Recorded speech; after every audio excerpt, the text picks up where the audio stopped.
Ma'am, I'll just walk through the introduction of BNA Life and what we do, our vision mission, and post that we hand it over to you and Dr. Geeta. Dr. Geeta will be moderating today's session. Yeah, so we'll take it on from there. So, for all of y'all who are new for today's session of BNA Life. BNA Life stands for the Benjamin Nutrition Academy. It's an NGO. Can we have the next slide? So the idea of the entire academy was to foster nutrition literacy to dietetic professionals, medical fraternity, paramedics, and caregivers, especially in the field of enteral and parenteral nutrition. Next slide. Um, so very much aligned with the vision was the mission. Again, here, when Salome ma'am started the academy, she wanted to, take all her years of experience and train young dietetic professionals in the area of super specialized nutrition. Also, it was to enable young doctors, and today we have a lot of young doctors and dietitians joining in Pan India from different parts of India and also across a lot of Asian countries. And also, it was to empower and educate patients and their caregivers for effective handling for enteral nutrition for home-based care. So at BNA Life, whilst we started for enteral nutrition, we've actually, expanded our base and we're looking at the entire series of nutrition right from its basic. This is our fourth year at BNA Life. We started just during COVID and we've done a whole lot of sessions and for all the people who have joined in new, you can also log on to these sessions on our YouTube channel. All the session recordings will be found, including today's. Next slide, Vishaka. Okay, a little about our dear mentor Salome ma'am. Salome ma'am has been a teacher, a mentor, a guide. She's also the consultant medical nutritionist at the Jupiter Hospital, Thane. She had been the chief medical nutritionist and the HOD of dietetics at TN Medical College and the chairperson of RD board and a president of IDA Mumbai chapter. She was a director also at the Nutrition Academy at Cuddles Foundation in the year 2016 to 18. She has been the vice president and the founder member of the AD, that's the Association of Diabetes Educators. And she has authored several books and published several papers, all in international and national journals. She's been a regular speaker and chair at various national and international conferences and has been a principal and a co-investigator in several clinical trials. She's a very, very important KOL and a nutrition advisor on various committees for food products and nutraceuticals. And much to her credit, she's always been a teacher and continues to teach at several colleges in Mumbai. Uh, Next slide, Vishaka. I also have the honor and the privilege of introducing Dr. Ruzbeh Mowdawala. Um, me from I have known her personally for many, many years. She's a you know, doctor par excellence. She has studied both in Mumbai and USA, and she was a consultant in the scientific marketing of Roche for many years, where she lectured and traveled all across India. To introduce ma'am, she has been an academician, somebody who has taught, I think, ma'am, if you can proudly say, almost a whole lot of pathologists all across India. So I think that's something which is brilliantly done. Her latest appointment was with Horiba Technical Institute at Nagpur, where she was the principal of the postgraduate diploma in clinical labs sciences program. Um, she also, for many, many years, taught at the Sophia College as a coordinator for the DCA program, which was considered as the 16th year for many students who were wanting to go to the US. She has been an internal auditor for NABL Laboratories. She's a laboratory consultant with the Dholkawala Hospital, to which I am also a trustee. And ma'am has dedicated over 40 years to the hospital and has selflessly worked to bring up our charitable hospital with the pathology, which is brilliant. Uh, Currently, she is presenting educational lecture series with hematology on Google Meets over various channels, and she teaches medical technology, with which is her first love, besides writing poetry and books. So, welcome, ma'am. It is an honor and pleasure to have you here in today's session. The session will be moderated by Dr. Geeta Dharmati, a very dear friend, a clinician par excellence. And we all know Geeta has pioneered in the field of nutrigenomics in India and has done some immense work to the nutritional faculty. We all know Geeta. So, Geeta, I'm going to hand over this session to you. We have a very, very experienced doctor today, and let's unfold the entire session. Over to you. Thank you. Thank you very much, Nazneen. What a wonderful introduction. And it's indeed an honor for us to have you, ma'am, here on our session because you've taught so many doctors under you, you've taught so many pathologists under you, and today you know the audience is all dietetic fraternity. So we look forward for your inputs to our fraternity so that it helps us work better towards our managing patients. So I would start the session right away. Vishaka, can we scroll on the slides? Next slide. So as we been doing the series of decoding pathology report, it is more of discussion. It is more of talking to each other rather than hello Salome ma'am. As you can see Salome ma'am here. And what we thought is we will take an expert who will help us decode the pathology reports. We've had a session on hematogram and we dearly decoded that report very well with case studies. And this time we thought we'll talk about metabolic syndrome. And who else can be better person than you, ma'am, to talk to us? And we also have nutrition panelists with us, Dr. Salobi Benjamin, Nazneen Hussain, and Richa Shukla, who are integral part of our BNA life at the same time. So we'll be discussing a lot of things here as we take it ahead through the case. Can we have the case? Before we have the case, why this is important is because in today's wellness and illness areas, we do look up to diagnostics. In nutrition screening, diagnostics is very integral part of our nutrition diagnosis. So that is why to work towards MNT's nutrition diagnosis, functional nutrition, supplementation, we need to understand these pathology reports very well. And that is why we thought that with these clinical markers, biomarkers, we want to learn how to interpret them and work towards the food science integrating into nutrition science. So we don't treat numbers, but these numbers guide us how to treat. Next slide. And that is why, ma'am, we need your help and support to understand this. And we take up the first case now. Next slide. Before we take up the first case, Salome, ma'am, would you like to highlight this slide as the markers, what we do for metabolic syndrome? Ma'am, you're on. Yeah. Thank you, Dr. Rajib, to be on our academy and today's webinar. We welcome you on this platform and we want to learn from you.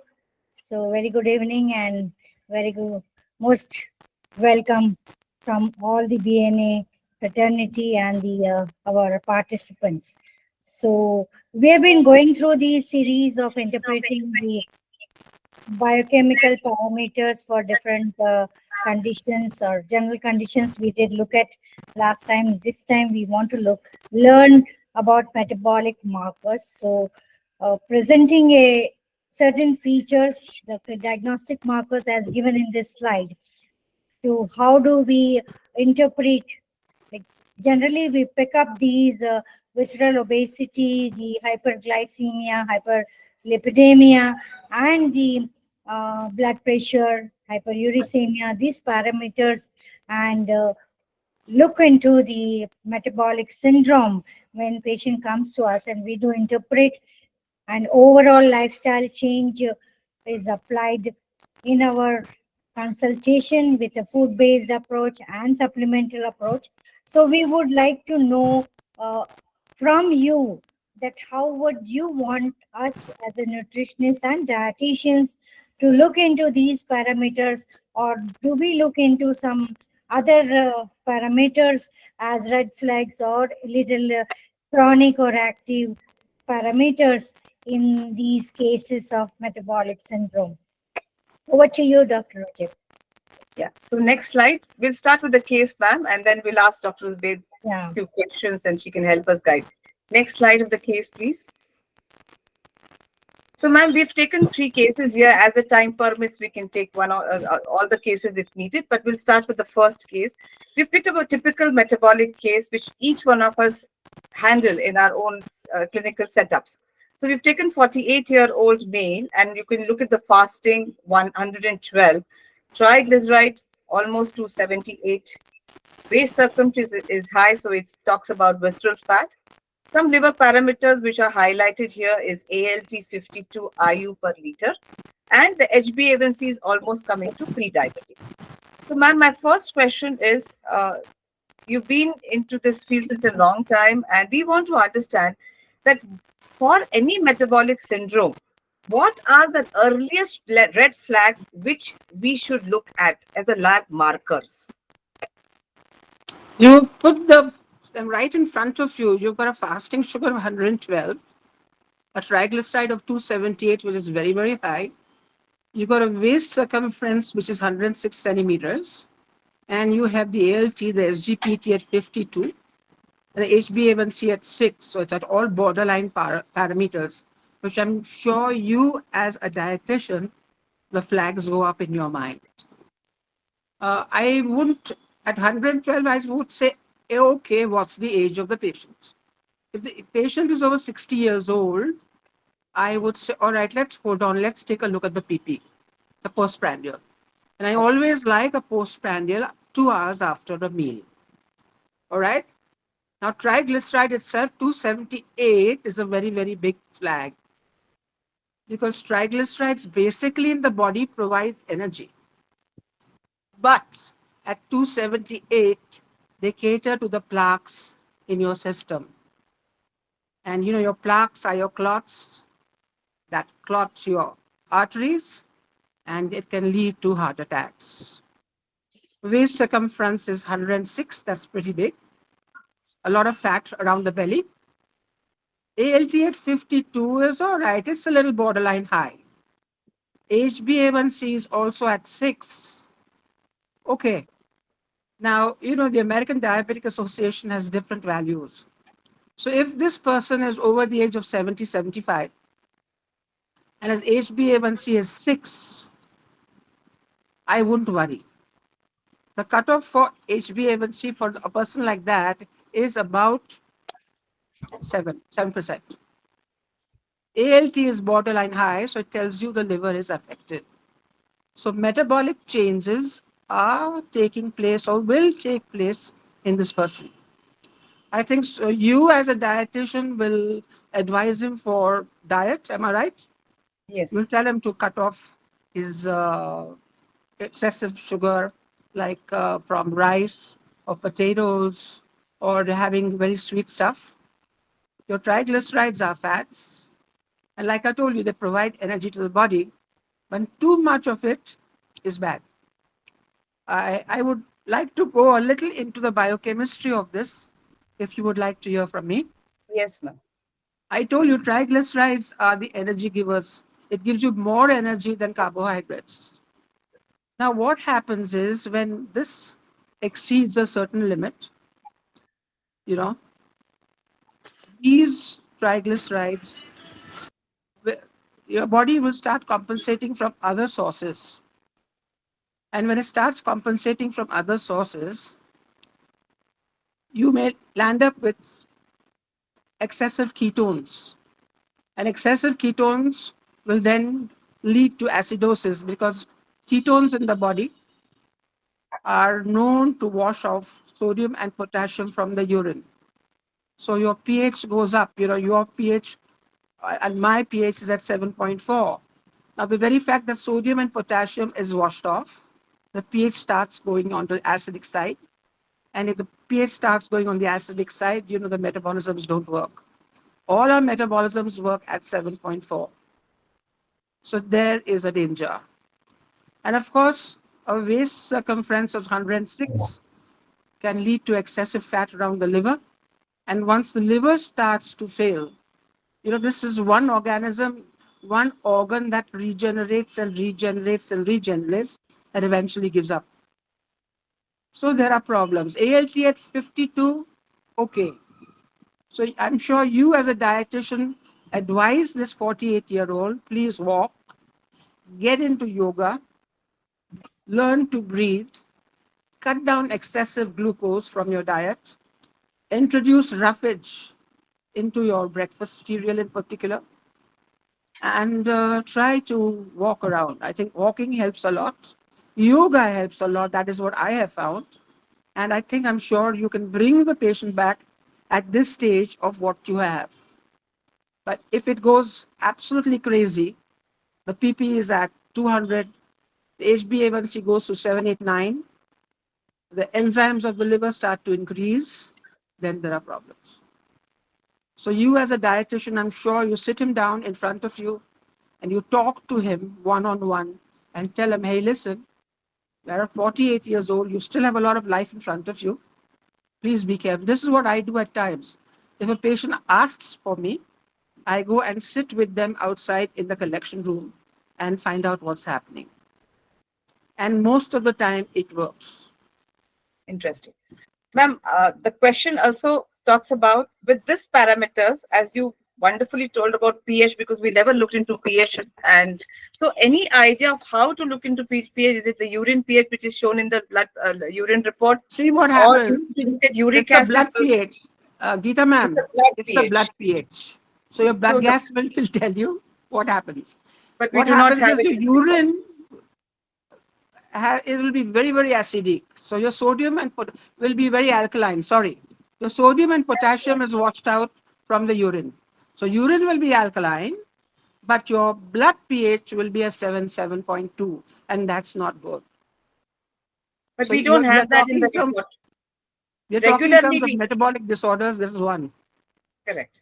But regularly we don't get this blood pH identified in the No, you reports. won't. I know that. I know that. So, any other areas of markers you want to highlight, ma'am, like uric acid? If we look at uric acid also in this metabolic syndrome, we look at dyslipidemia, we look at lipids, but lipids also is not there except for triglycerides. So, any other specific area with this kind of report? You mentioned about PP, you mentioned about pH, but anything else you would like to highlight? When you talk of uric acid, uric acid comes from the tissues.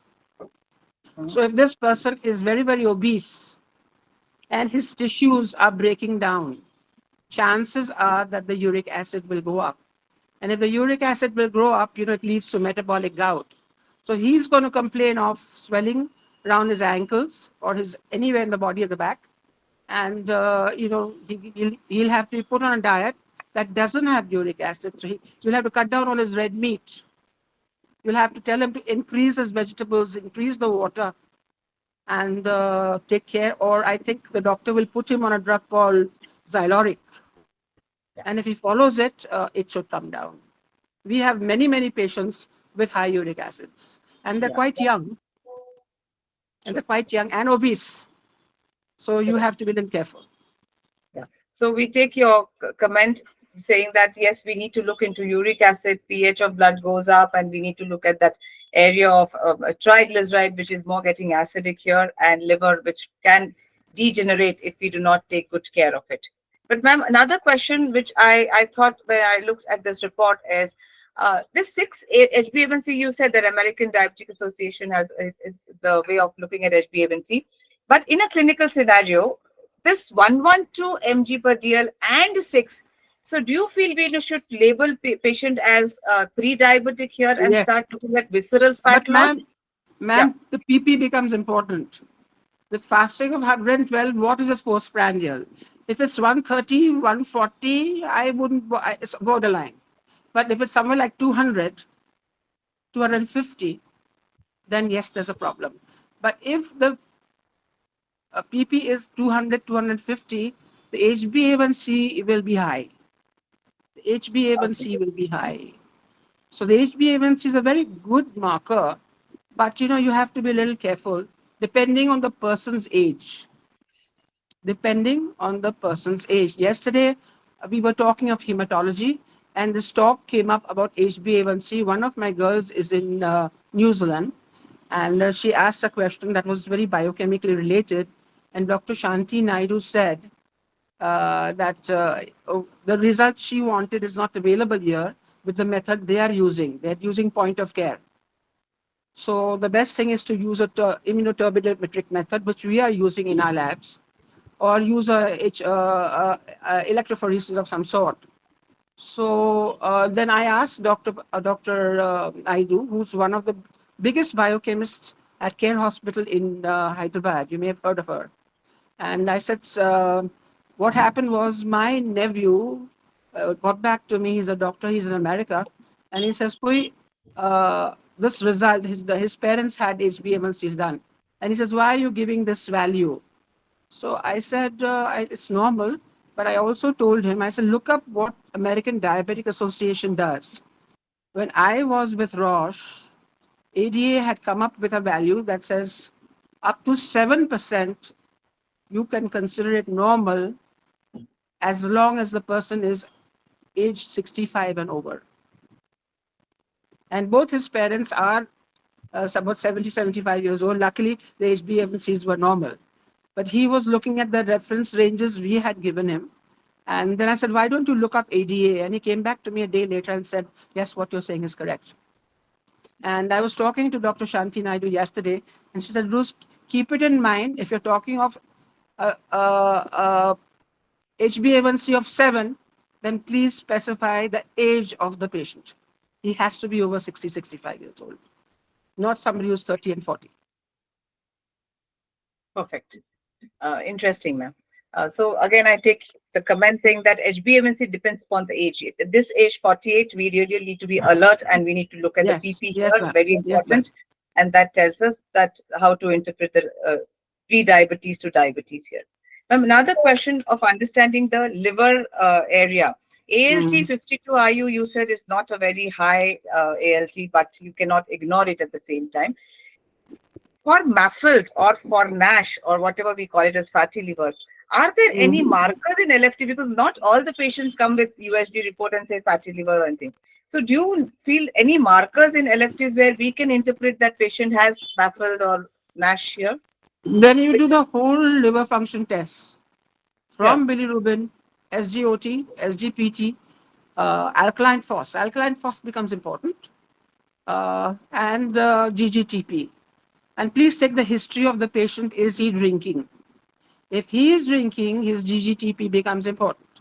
And all these parameters that you will have in enzymes become important. And I do a lot of work in Badlapur, and the youngsters at 35, 40 years old with horrible, horrible OTPT results, alkaline phos, obstructive jaundice, and so on. So the history that you as a dietitian, if he comes to you, please ask him if you drink, and if yes, how much and how often. True. So the deranged LFTs do tell us about fatty liver. That means we need to be alert. I mean, even if the USG report is not there or diagnosis is not marked, the deranged LFT says a lot about fatty liver. Am I right, ma'am? Is that what you would like to Your end with? your sonography will tell you about the fatty liver. Yeah, Your but then if it is MRI not will tell there, you about the fatty liver. And I think sometimes you may have to go for a biopsy, ma'am. That is the best. It's the gold standard. biopsy. Yes. Interesting. It's a little frightening, but I think these are in the later stages because uh, your what do you call your X-ray and your sonography will guide you into that, or then little later on an MRI. Only if the MRI recommends it, go for a biopsy. But remember, biopsy is the gold standard. Gold standard.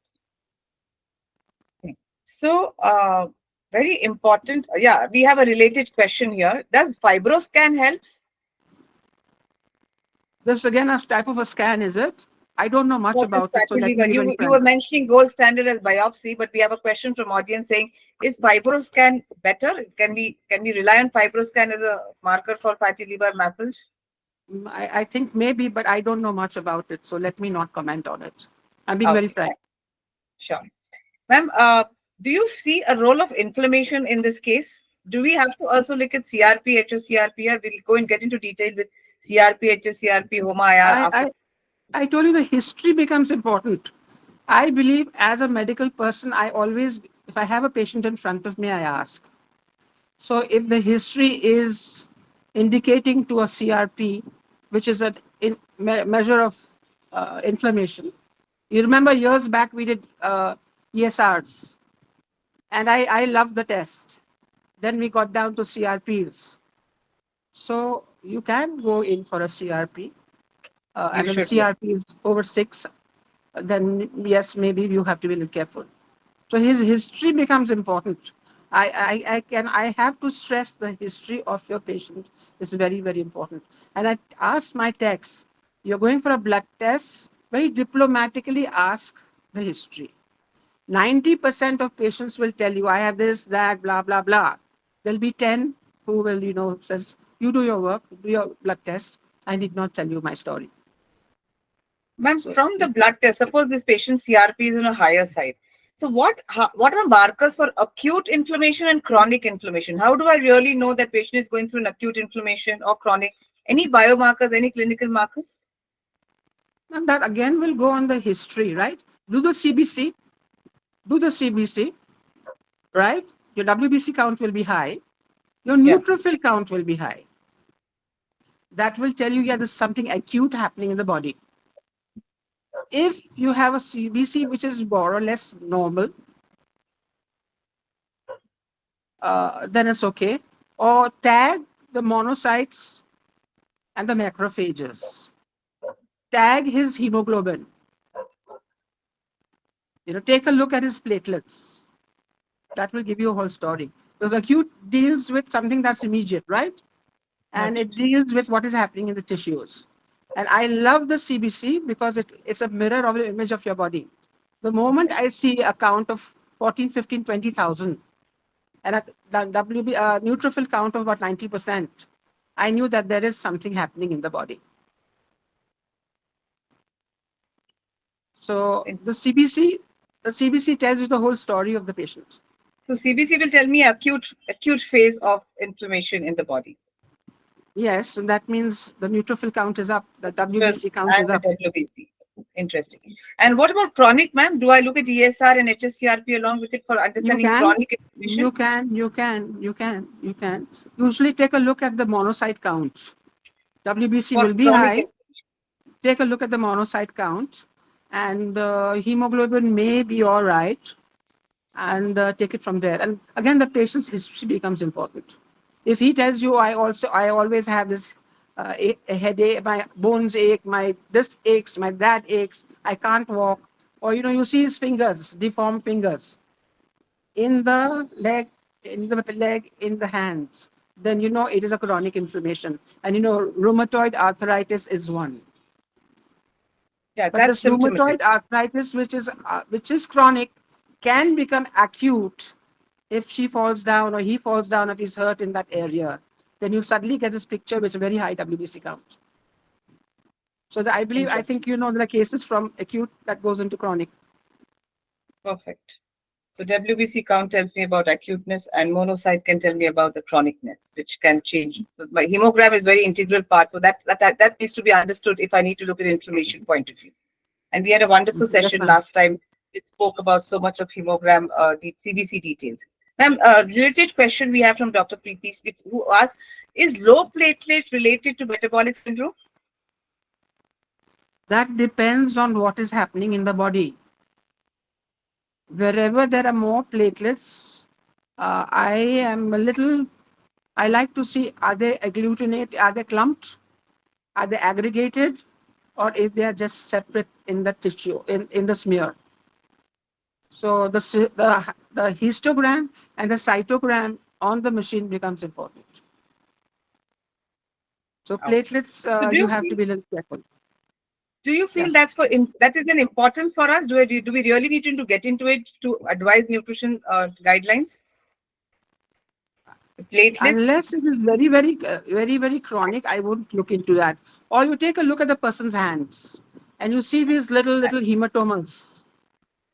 Okay. It comes with age also. And if you see these hematomas, especially if it's 35, 40, ask him what is all this.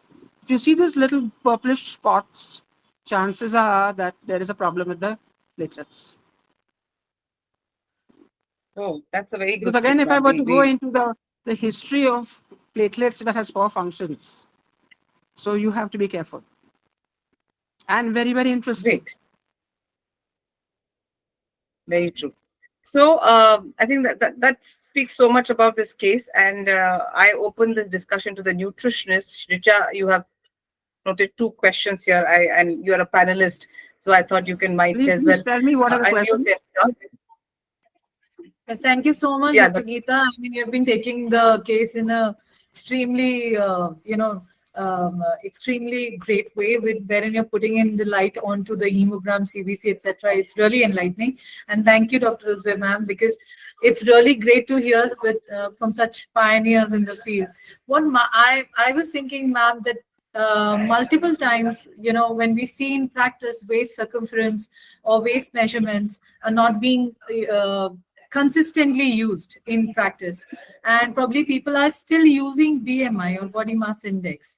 So I mean, do you want to say something to the audience today? Because I think when we're checking BMI, we're not really getting onto the point, and these are all cardiometabolic risk factors which she has pointed out today, which we need to understand better for diagnosing MASL or MASH or NAFLD, etc.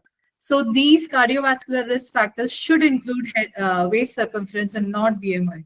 Do you want to say something on that? Because it's only one anthropometric, parameter here, other than all which are biochemical parameters. You're asking me? Are you asking Yeah, me? ma'am. Yes, ma'am. See, I tell you She is what, asking. this what you have said, the circumference of the waist, etc. This is all done by the physician. So when the patient goes to the physician, his height is measured, his length is measured, his stomach is measured, and it is the physician who then writes down the tests. So by the time they come to us, we don't have too much information on this, what you are talking.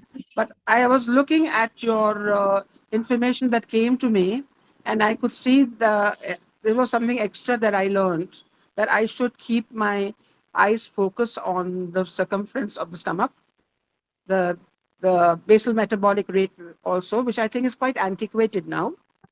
And I think you have a point. But like I said, by the time the patient comes to us in the lab, uh, all that is looked after by the doctor. Right, ma'am. Ma'am, also, we don't really check body composition for all these patients when they're coming in.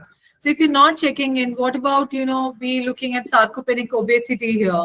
Or, I mean, what we could be missing out on things if you're not really checking the body composition as well, which is quite available in wellness clinics nowadays. It is quite readily available, but still it is not done for all clients or all patients that I see in practice. So this is something that can probably help us in understanding the risk of metabolic syndrome at an earlier level itself. I think so, ma'am. My I agree, next, because the patient comes to you first. The yeah, patient true, ma'am, comes to you true. first. We don't see it at that level.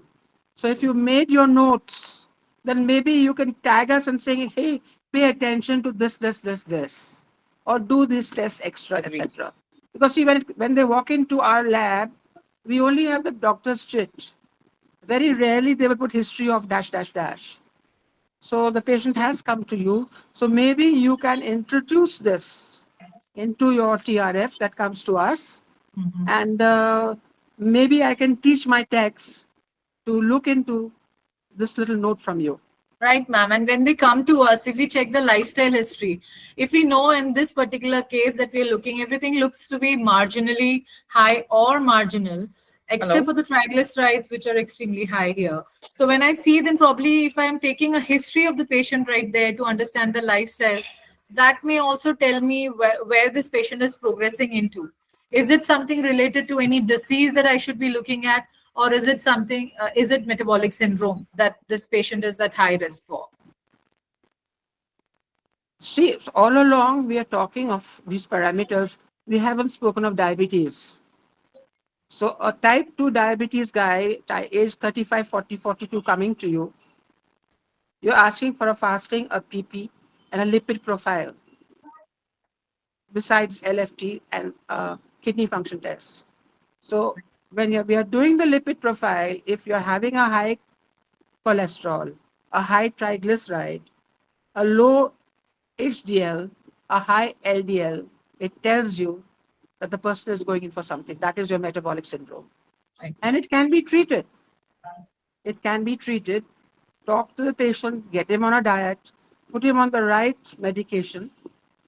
And if he's got any sense, and he'll take, especially if he's 45, 50 years old, he has the whole life ahead of him. And tell him in 3 months' time, please come back and do your fasting PP, HbA1c, and we'll do the lipid profile again.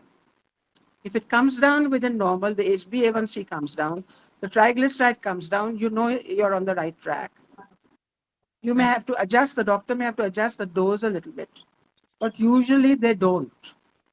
They said, okay, let's go for 3 more months and see what you're doing. Somebody who is educated will follow your instructions. Somebody who wants to go upstairs very quickly, he's welcome. There are people like that, right? Who don't Right. bother. True. Great. So I bring in some more. Follow me, ma'am, here. So, and of course, Nazneen, you can also give an input. So I think after hearing all the inputs from madam and we as a nutritionist, I want you both or you three of you to help us understand that how is it important now the prognosis, the diagnosis of my understanding of my nutrition prescription changes with this kind of a metabolic syndrome case where ma'am has mentioned about the PP, she's talked about the CBC importance, the acute chronic infection, and what would you like from nutrition point of view to interpret so that our audience understands that, okay, I've understood the lab values, now I convert this into my practice. Over to you. Salome, ma'am, are you there? Yeah, Okay. Yeah, thank ma'am, you. you're there. Yeah, ma'am, you're there. Yeah. Thank you, Geeta. Yes, very rightly said by Dr. Ruzbeh. And if we look at these parameters, if a patient comes with these parameters to me, okay, if I label this as a pro-inflammatory condition and metabolic syndrome, okay, now if I want to know, of course, we will need the, as she rightly said, Richa said, the weight and body composition if you want to add into these parameters. As a nutritionist, we will look at those parameters to categorize them rightly for the grade of obesity or the metabolic the syndrome, whether it is chronic or acute, or patient is just getting into the pro-inflammatory state. So if we need to do, as rightly said by Dr. Rujib, we will have to correlate these reports with your CBC to know the acute versus chronic inflammation, and an ESR will be an important marker which I would use, and not the CRP, because chronic inflammation will be noted with the ESR. And if you want to look at the acute one, then we will have the CRP levels. So these are the difference of the parameters. So at this point, I will just look at the CBC with ESR and say, yes, this is a chronic inflammation, and this patient is metabolic syndrome because of the fasting being 112 and triglyceride 278. So two of the three parameters are present as per the guidelines for the metabolic syndrome, and label the patient with chronic inflammation with metabolic syndrome and put him on a lifestyle changes. That's how we as a nutritionist will look into primarily on the first visit. And then later on, if we see on follow up with 1 month or 3 months, with central obesity, yes, that's the primary flag, early flag we will see, even because we will not do visceral obesity with MRI or any other thing, but central obesity with 106 centimeter is very clearly understood. So this is how we will interpret and put this patient on lifestyle changes for initial 1 month or maybe 3 months, and then repeat the parameters. And there, if you want to add some other CRP or attaches syrup, CRP or liver enzymes, if we want to rule out what is the status of the liver function. So I would also look at that. And as rightly said with some of the questions and Dr. Rujab, that we will have to compare these ALT with AST, the ratio to AST to ALT, and the platelets to know whether we are looking at NFLD, MEFLD, or whatever we are talking about. And then look into the liver health and treat liver health also nutritionally with nutrition advice or MNT. That's what I will look into as a 48-year-old, because I don't want him to go into 50 plus and then look at these parameters. So earlier the better. So these are the early flags. And if we really give notes to the, attention to the central obesity and ESR, we will know this is the chronic inflammation and this patient will go into metabolic syndrome. Noted, ma'am. Thank you. So, three quick nutrition strategies for this patient. Richa, Nazneen, Salome, ma'am. Nutrition strategy. What would you look at this in a very short and swift manner? So, since the audience is dietitians, they don't really need a detailed plan. But three quick thoughts about any. So sorry, intervention. but thank you as a nutritional intervention, but I would like to just add on to what Salome ma'am said. Probably I would also look at the family history of this patient. I would also like to see what the patient has as a family history, other than obviously taking the history of the patient to understand his lifestyle better. Coming to the intervention part, definitely I'm going to be looking at cutting down on his, saturated fats, cutting down on, the high sugar foods, or probably foods which are of higher glycemic index foods in the diet. Adding on to the proper composition of the meals is what I'll be looking at, wherein I'll be looking Glycemic at, load. sorry? Glycemic load. Yeah, the glycemic load. So where I'll be targeting the fiber and the protein intake in the meal also when I'm looking at the whole meal, and looking at the physical activity part along with that. That madam also emphasized earlier. That have to go hand in hand. Perfect. Nazneen, would you like to comment on something? Yeah, I think most points are covered, but since the triglycerides are high, I would want to also check on an advanced stage on the HOMA-IR. Okay, and also I would want to, like Richa said, yes, the family history is important. I would also, on further investigation, look at the sleep health of the person, check on his leptin ghrelin levels, if at all this is a critical case, and check on the macronutrient partitioning. Along with that, on the blood work, I also would want to check on the chromium and the magnesium, because maybe because he has central obesity and these micronutrients are lower, he has an increased appetite and that is triggering, and his craving to eat HFSS food is higher. So those could also be trigger points. So I would definitely want to evaluate all of that along with all the points mentioned before. Fantastic. And I also, as a nutritionist, would look at fiber support if it is not adequate in the diet, and omega-3 support if needed, as if the dietary, the omega-3 is not up to the mark. So it helps his triglyceride and at the same time inflammation. So I think this very well summarizes, and we don't have any questions on the dietary intake. So we'll go to the next case. So Geeta, Ma'am. main strategy will be the weight reduction, which invertly will reduce the triglycerides. And then if you are following the carbohydrate, that's the monosaccharides, sugar, and as Dr. Rojib said, that's how we do reduce the triglycerides by reduction of the triglycerides. And if we can, it's too early to do, but if we can have the fasting insulin level, then I don't think we need HOMA IR, Correct. because that's another, it's a marker. So if we have fasting insulin impaired, then only we can go further and do. But then we can have this strategy of weight reduction and reducing the carbohydrate, which will reduce the triglycerides, and the activity pattern. So the exercise as a strategy, medical nutrition therapy strategy, which will help patient to reduce the waist circumference, and that I think per se will reduce the almost all the parameters. Perfect, ma'am. So let's go to the second case because Homa IR is pending, and I'm looking forward to hear from ma'am that what she has to comment on Homa IR because it's a very new way of looking at the case here. So, ma'am, we come to the second case. Are you there, ma'am? Yeah. So the Yeah, second understand. is a female case, a 55-year-old postmenopausal female case. And definitely, we've noted her CRP on a higher side, and that will be the first question: difference between HSCRP and CRP. What is very integral for me, and ESR too. Like ma'am was just mentioning, she would like to see fasting insulin, HOMA IR.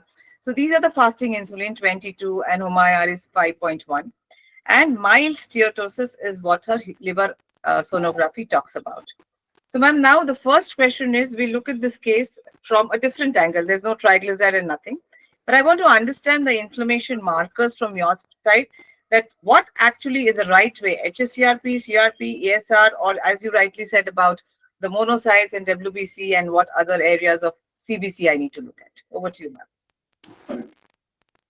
Well, I like the CRP. I usually deal with HSCRP in cardiac cases. That's where it ties in. High sensitivity CRP. CRP as a unit is a good marker that there is some sort of inflammation in the body. Of course, ESR will also, a high ESR will tie in. Fasting insulin at 22, a little on the higher side, I think, and you have the HOMA score of 5.1, Yes, which I think is dangerous, isn't it? yes. Right? Is there any standard cutoffs, ma'am, for HOMA IR, which are clinically No, I've accepted? heard from you. What I'm reading it says one. Anything less than one is advisable. 1.9, I heard somewhere, I read somewhere, 1.9 tells you it's a flag. Be careful. And of course, over that is not acceptable.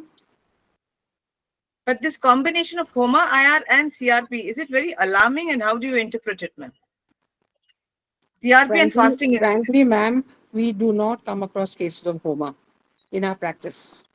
Okay, I know it's here. I have heard about it, read about it, but usually we have CRP depending on the patient's history, because with COVID, CRP became a standard guide.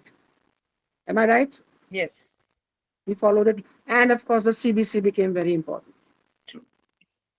CRP today is still very important in young children too.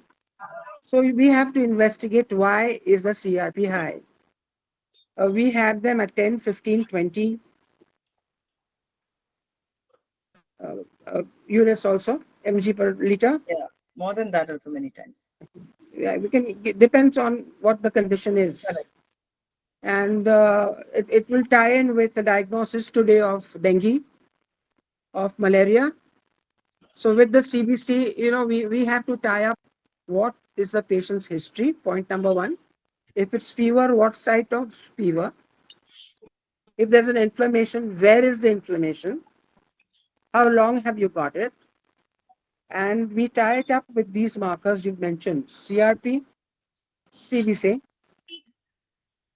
If there is a history of diabetes, we know the patient has diabetes, the fasting PP, and the HbA1c. Your HOMA again is a relationship between insulin and sugar, right?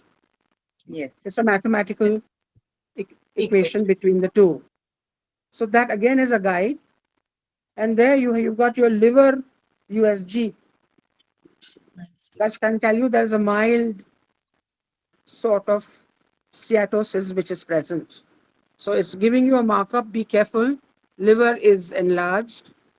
There is inflammation, and one has to be careful. So is HOMA IR important for us to see, ma'am, or only fasting insulin will help me to have a better interpretation? Usually our doctors go for fasting and PP insulin. So HOMA IR Dono does kar raha not hai. really make sense. Salome, ma'am, you were saying something about HOMA IR and fasting insulin. Would you like to comment on these two areas? Actually speaking, only the endocrinologist will correlate HOMA-IR with fasting insulin for young, say, obese patients or children, say 18 years or even 18 to 20 years when they come with these insulin resistant cases with acanthosis. So we want to look into that, what is the endocrine insufficiencies in other endocrine organs, and that's how we compare the fasting insulin with HOMA-INR and decide whether this person is likely to go for diabetes, type 2 diabetes, and that's how the interpretation is done. So fasting insulin, again, when we want to know insulin resistance, and that is why we are doing fasting insulin. So we also do, when we fasting insulin is high, we also do postprandial insulin levels, and then it is compiled, and then HOMA IR is done. Here it is 5.1, as Dr. Ruzbeh say, we look into up to 2.9. So when it is more than 2.9, it is an alarming HOMA IR. So these are the special category of patients which will have metabolic syndrome, and then they will go into type 2 DM, early type 2 DM in there. This is already a 55-year-old female here. Female. So she will have type 2 DM, and we can treat her for treatment purpose also. These levels are looked, so then these patients are put on metformin and other drugs. So that is why the endocrinologist will look into this level. So when we are looking as a nutritionist, we can do lifestyle modifications, which will itself will bring down the weight and bring down the insulin resistance by adding insulin sensitizers, dietary insulin sensitizers, and thus we will help these patients to retard developing type 2 DM if we have seen as a pre-diabetic, this patient. So we do not know whether this patient fasting glucose is not given in this report. So we would like to know the fasting and postprandial, or the OGTT also is compared when it is, we see such alarming levels of fasting insulin and HOMA. So we need to do a oral glucose test. Yeah. Ruzbeh, ma'am, are you there, ma'am? Hello. I'm reading the. Yeah, sorry.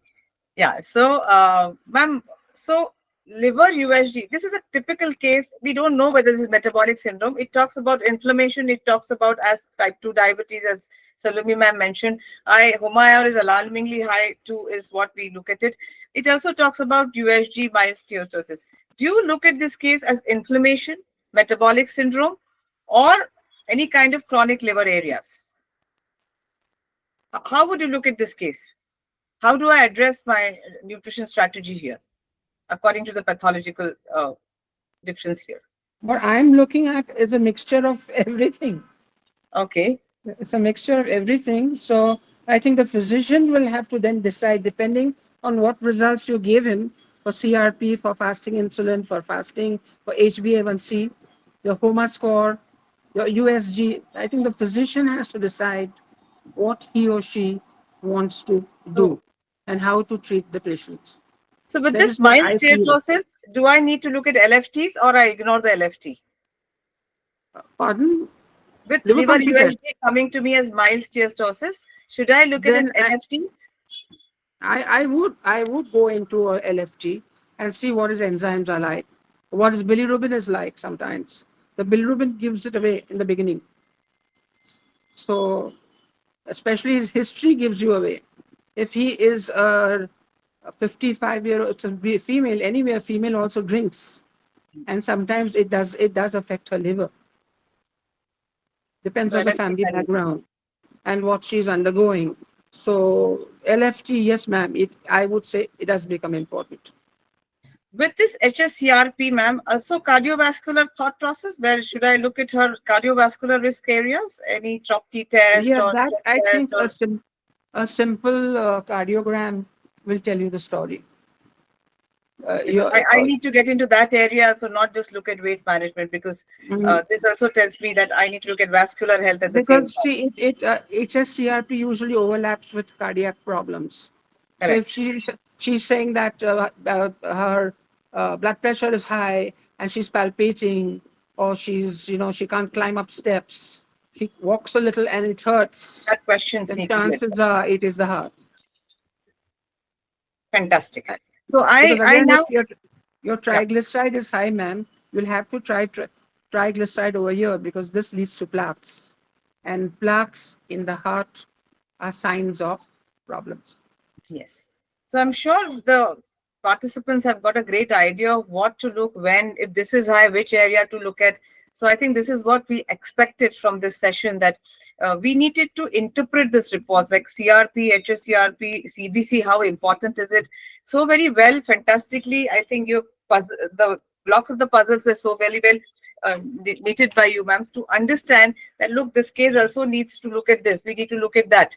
So we are now more, I think, defined in our thought process that, okay, we cannot ignore this area, because we as nutritionists, when we do screening, it is not just blood report we see. We do everything from anthropometry, biochemical, clinical, sleep, water, and the list goes on and on. Our patient takes almost 45, 50 minutes for us to understand, counsel, etc. So I think these areas are important because it will help us to work much better on the patients and the supplementation profile also, if we want to give the supplementation as per the blood report. So I now leave it. We have another 5 minutes to wrap up. I leave it now open to the panelists, Salobi ma'am, Richa, and Nazneen, to ask any questions, to comment if they have anything to summarize these things, so that we are on the right line. And also to the audience, if you have any questions, please go ahead and post it so that we can talk more about it. Over to all. So it was a great case, I would say, a very different case than the first one, and all the parameters put up, like Dr. Ruzbeh, madam said. But one thing is very strange. You have the glucose levels and you have the insulin levels. Then why do the doctors not calculate the HOMA-IR? I mean, you just need those two factors or criteria for calculating it. But I have not seen often in the practice. However, like rightly put up, if the HSCRP is high, I think we should be looking at the cardiac side of it. What you mentioned rightly is what even I would look at.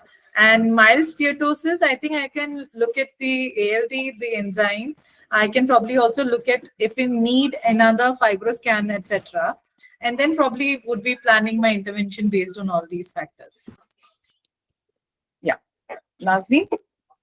I think we have a question from Snehal. Yeah. Snehal is asking, a 42-year-old overweight male with newly diagnosed hypertension has triglycerides of 1050 milligrams per dl and his HDL is 38.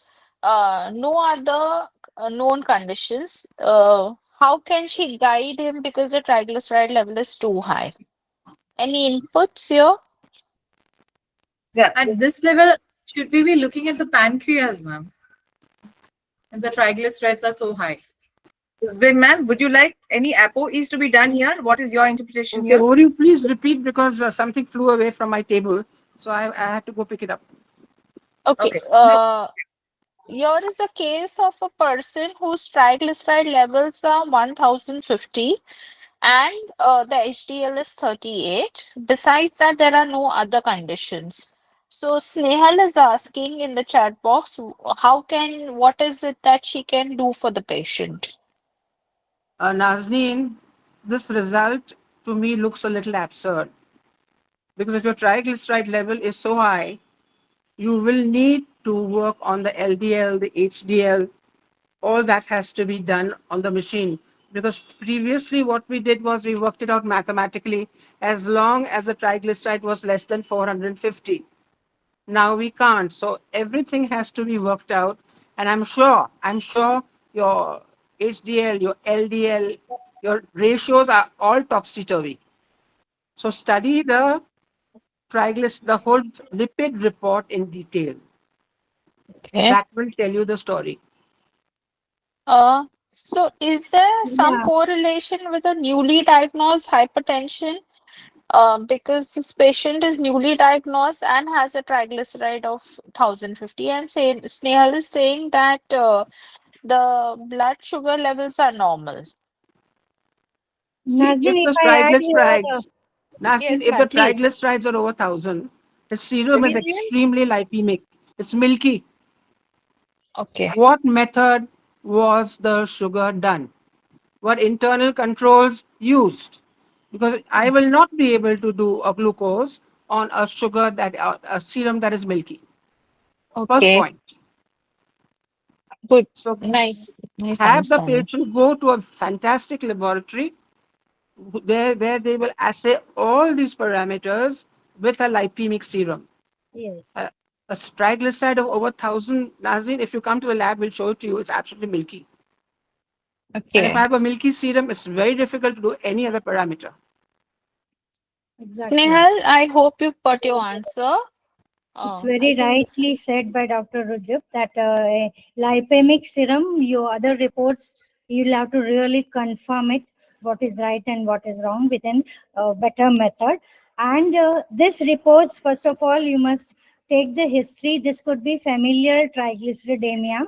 So whether Of the it is there in yes. the family, so rule out what is there, and then you need to go ahead and correlate this level. So you need to concentrate on bringing down this, and the physician or a cardiologist will give the fibrates, which will bring down the triglycerides. And as a nutritionist, we can add omega 3, but it is too early to add an omega 3 when the TG levels are that high. So we will not, we'll hold it back, and we will rule out why this is familiar hypertriglyceridemia, type 1, type 2, type 3. What are the types? So you'll have to do the reports for the family members. It must have missed out. I have seen many patients with 1,000 and above triglycerides, and then we have done total workup and then worked on the patients. So I think the snail will have to coordinate with the physician or whoever the cardiologist is looking at the patient, and then deal with it. Wonderful. Last question, I think we'll take, then we will close the session. Elevated ESR, ma'am. We need to highlight what elevated ESR means. Ruzbeh, ma'am? You want to What know does, what elevated ESR means? yes. Ma'am, it means an inflammation. Have you seen how the test is done? We take the citrated sample, we put it in a pipette, ESR pipette, we let it stand for 1 hour. So what happens is that the red cells settle down, the plasma comes on top. If there is an abnormal protein in the plasma, the cells will settle faster and the plasma will clear up very fast. So normally for you and me, as a female, the level is about to 20 millimeters is normal. For a male, it's about 15 millimeters for normal. Anything over 40 millimeters, we are very scared that there is inflammation in the body. That means there was an abnormal protein in the plasma that gave you a very high ESR, right? So in 1 hour, your red cells sink and you have the plasma on top because using citrated blood. So please remember, a high ESR means an abnormal protein in the system. Investigate. Is it something like TB? Is it a very chronic cough and cold? Is it a fever that is not going away? And it can be a bad cancer. And I always bring in cancer last. Cancer patients will have high ESRs, they will have high CRPs. So Interesting. they are in treatment, we follow this as the CRP tries to become normal, the ESR becomes normal. And of course, we'll follow the blood count. What is the WBC? What is the hemoglobin? What is the neutrophil like? That's the reason why I said that CBC to us is a superb marker of the body. In America, too, when I was a student, a CBC was done on a patient every 5 days as the urine. 3000 Nowadays, with the DRGs, 3300 they don't क्या allow it. It's a Shreyans? very good indication. इसका bill will कुछ है 1 minute, ma'am. Shreyans, can you please go on mute? Shreyans, can you please go on mute? Ma'am, over to you. Have you understood what I've said? Absolute, Yes. absolute. It's an eye opener for us. CBC is so integral part of our pathological clue to understand all this. And I hope the audience, as a Shraddha, I think you also have understood. It's a very good question, actually, and we've learned a lot from this question too at the same time. So I think, And ma'am, yeah, we ma'am, prefer ESRs to be done on a fasting condition. Yes. fasting. Because in the fasting condition, your plasma is clear. When you're coming after food, the plasma is cloudy. So Oh, chances are the ESR goes down faster. So we prefer to do these tests in fasting conditions. We prefer. Very rightly said. Yeah, I think so. Dr. Rujab, I would look into as a chronic inflammation, chronic infection, and autoimmune disease. These are the three things which will relate elevated ESR, and this is how we interpret nowadays. We are not only not doing ESR, but this is an important marker which we should be doing for acute versus chronic inflammation to know whether it is inflammation, or any autoimmune disease. And consistently elevated ESR is definitely telling us we used to earlier diagnose tuberculosis with higher TESR very easily that this is a chronic infection, and that's how we were relating the other CBC parameters and the presence of tuberculum microorganism with ESR. So these are I think the forgotten values which we should not miss out as a dietitian, and look into it, and don't jump into HSCRP and CRP. These are very simple and easy and less expensive values which we need to interpret. and every patient will have that value. So we need not Yes, even ask the patient to book a test. Wonderful. right. It also Ma'am, speaks over to about, you to summarize. Salome, ma'am, you can always summarize the yeah, session. you can summarize. But what I wanted to say, I have said this, and then you can add into your the nutrition aspect and the metabolic aspect, the metabolism, how it is affected and reflected in these parameters, and summarize. Thank you, Geeta. Thank you. Thank you, ma'am. Thank you, thank you. So, a wonderful session indeed, Ruzbeh ma'am. I think we've learned a lot from you, and the audience also was very interactive to work on it. End of the day, I think we've understood the lab pattern. CBC is a very important part of any kind of diagnosis. Metabolic syndrome, inflammation, insulin markers, uric acid, pH, all those definitely were inputs given by you to highlight how we look at cases and behind the scene what is happening in the body. And our approach is first lifestyle change, exercise, your glycemic load of the meal, the fiber, the omega 3, the BUFA PUFA ratio, all that comes as a part of our metabolic syndrome nutrition strategy. At the same time, as per the report, we also look at supplementation if needed for the body, like Nazneen mentioned about micronutrients, ultra trace elements, your nutrient deficiencies of B12, D3, all that will be also checked. And your hemoglobin is a very important marker, as you already mentioned, to understand chronic inflammation or acute inflammation in that case. So thank you very much. I think we've learned a lot, and we would keep want to hear and hear more and more as we take this journey. It's becoming more of eye opener for us also as a nutritionist to understand lamb values better. And I now hand over the session to Nazneen again. Nazneen, are you there to conclude Yes, the session?